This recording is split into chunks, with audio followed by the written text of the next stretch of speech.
down. Differences in economic outcomes by race have persisted for centuries in the United States. White Americans earned almost twice as much as African Americans in 2016. They never paid. They never paid us, yeah. This week, we cover a very interesting paper that analyzes the sources of racial disparities from an intergenerational perspective. The paper was published in the Quarterly Journal of Economics and is titled Race and Economic Opportunity in the United States: An Intergenerational Perspective. Racism is so confusing. In this paper, Raj Chetty and colleagues find that African Americans and American Indians have much lower rates of upward mobility and higher rates of downward mobility than whites, leading to persistent disparities across generations. This means that African Americans find it harder to climb up the income ladder than whites and more easily come down that ladder. This leaves them at a disadvantage for many generations. In contrast, Hispanic Americans have rates of intergenerational mobility more similar to whites than blacks, leading the Hispanic-white income gap to shrink across generations. How many Latinos in the crowd tonight? After accounting for income earned by parents, the researchers report that the black-white income differences among children are caused by differences in wages and employment rates between black and white men. Hey, congratulations, we want to hire you. Do you mind starting off at minimum wage?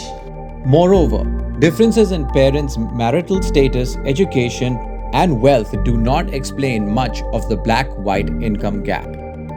What is striking is that the income gap also exists among black and white boys who grew up in the same neighborhood. In other words, black males have lower incomes as adults than white adults who grew up in the same neighborhood. In my neighborhood, there are 4 black people.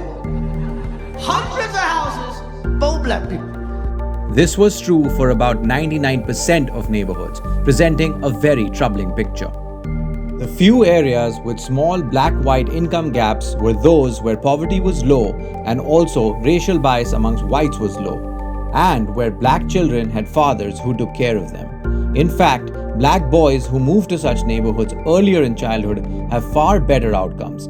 Alas, less than 5% of black children grew up in such neighborhoods.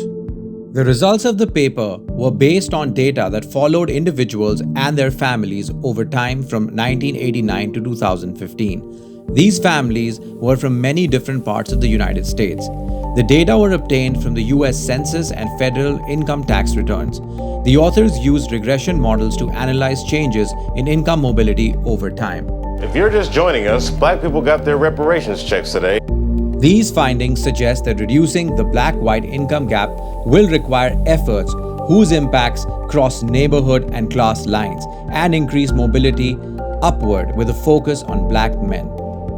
We hope that this paper motivates you to oppose racism wherever you see it.